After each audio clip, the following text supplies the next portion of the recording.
So growing up, you spoke Greek and English, and you picked up a Saudi Arabian accent and dialect. When did you find out you had dyslexia? My parents started to see some early signs. There was something going on. I was a little slower than other kids. I wasn't walking when I was supposed to walk. When I was supposed to know how to tie my shoe, I was still struggling to learn how to tie my shoe. There were little cues that were happening that my parents were like, there's something going on here.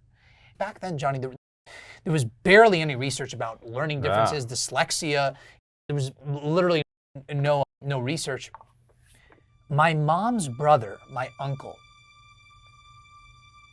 has learning differences as well. Okay.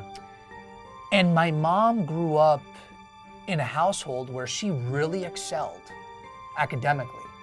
And her brother was smart as can be. He just would struggle. But my uncle was so lucky to find a teacher that said to him and to my mother's parents, he's not dumb, he's not slow, he's very, very smart. He's just a little bit different in how he needs to learn. And my mom tells me the story of how just my uncle shows up and one day after school and just sits his butt down and just gets to work. And that teacher changed his life. And he's a doctor now and has been for a very long time and now teaches at a medical school in Greece. Very successful. So because of that experience, my mom had a little bit of a head start in recognizing that when I was a little bit slow at a younger age, she was like, okay, there's something going on here. And obviously genes are passed down to your kids and whatnot. And from as early as I can remember, I was going into testing. I don't know exactly when, but I think it was as early as first or second grade, I remember going into testing centers.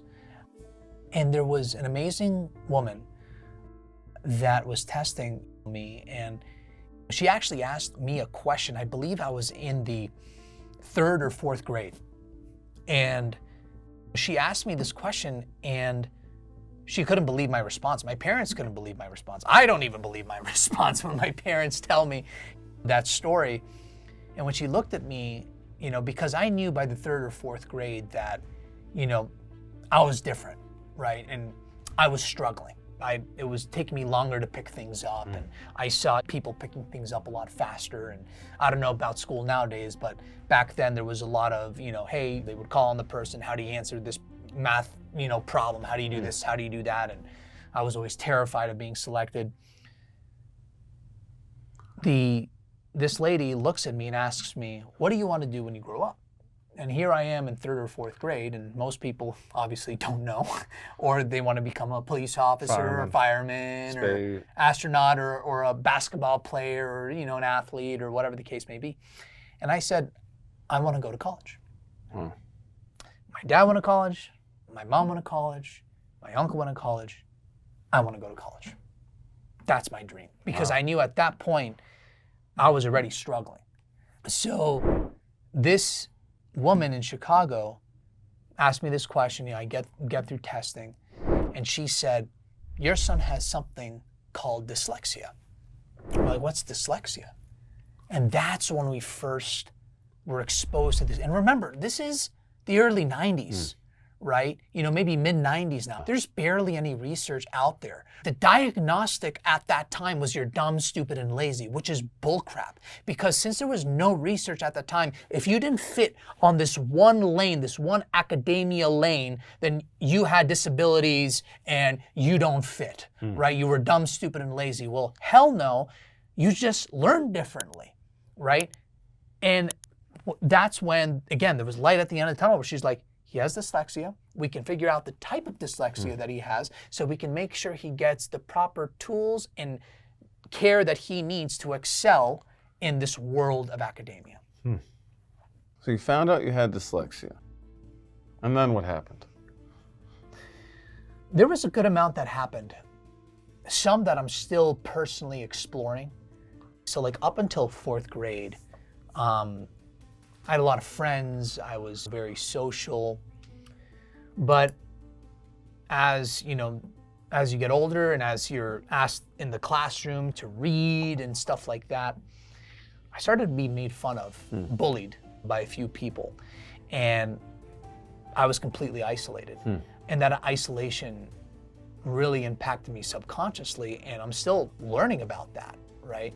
And the way that my mom figured out what was going on was we were on a school trip, and she was one of the teacher aides, one of the chaperones of the school trip. And I remember this bus ride, I really do. Everybody's talking and hanging out and having fun, laughing, and I was sitting by myself. Nobody was talking to me. I was just completely on my own, completely on my own. So my mom was like, something is going on there. So she talked to Mr. Lunsford, hey, Mr. Lunsford, I think this is what's going on. And Mr. Lunsford got right up and he said, I'm going to put him to the front of the class. I'm going to make sure that I engage with him. I'm going to make sure that I take care of him and help him out in every way. Thank you, Mr. Lunsford. And then my mom called a family friend of ours where her son, she has 2 sons. Her youngest son was a couple grades older than me. And she was like, hey, can Hector start hanging out with your son and his group of friends? And she said, absolutely. And he saved my life almost, right? I had an amazing group of friends all of a sudden. They loved me and I loved them. They didn't care about any of the learning differences or the challenges I had. I was one with them. I still wasn't in a school that specifically helped students with learning differences, right? So I still had a lot of challenges. I remember, just to give you another story, there's an exam, I don't know if it still exists, but there's an exam that you take called the SATs when you are in high school and you're applying to colleges. A lot of colleges don't care about it anymore, but at the time, a lot of them did. It's a standardized test. And anybody with dyslexia or learning difference, we hate standardized tests because they are dumb. They are so dumb. Anyways, there was something called the SSATs, and that was for students that were applying to go to a boarding school, to a high school. The lowest score that you could get was a 1, and the highest score you could get was a 99 percentile. I got a 2. That Fudging. sucked. Oh man, that was rough. I remember getting the questions are stupid. Oh, they're so dumb. But when you're in the 8th grade, what do you know, right? I remember getting that score and I just walked out of that room bawling my eyes out. It was just so, and then the next year, because I retook the exam, I worked so darn hard. I did this, I did that, and tutors, this and that, and I don't know what, and just all over the place. Got a 4. And then I would see some people who I love, and some of them are some of my really close friends till this day, do nothing. They were just blessed and talented academically, and they would get 97s, 98s. How much did you study? An hour? And I spent hours, right? Head over to the Jonny and Hector Show playlist on YouTube to keep watching, or listen to the audio version on Apple, Spotify, or Google Podcasts.